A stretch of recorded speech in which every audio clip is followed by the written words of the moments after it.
মালয়েশিয়ার ইমিগ্রেশন বিভাগ গত ৩০শে এপ্রিল রাত ১১টা ৩০ মিনিটে কুয়ালালামপুরের জালান এমবির কাছে একটি ক্যারাওকে সেন্টারে অভিযান চালায়।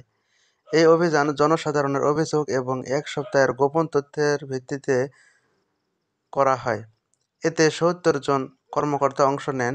সঙ্গে ছিলেন বিভাগের উপমহাপরিচালক তুয়ান জাফরি বিন এমবক্তহা। সেখানে ১১৯ জনকে জিজ্ঞাসাবাদ করা হয়। তাদের মধ্যে ৩ জন বিদেশি পুরুষ, ১০২ জন বিদেশি নারী এবং ১৪ জন মালয়েশিয়ান নাগরিক ছিল।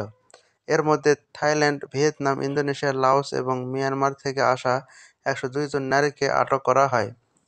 তাদের বয়স ২১ থেকে ৩৫ বছরের মধ্যে। এছাড়া ২ জন মালয়েশিয়ানকেও ধরা হয়েছে, যারা এই নারীদের দেখাশোনা করতেন বলে সন্দেহ করা হচ্ছে।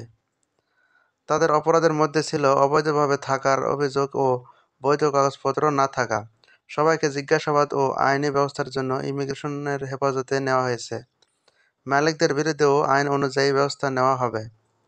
এই কেরাওকে সেন্টারটি বিদেশি নারীদের নিয়ে ঘন্টায় ১০০ থেকে ২০০ রিঙ্গিত নিয়ে অতিথিদের সঙ্গ দিতে দিত।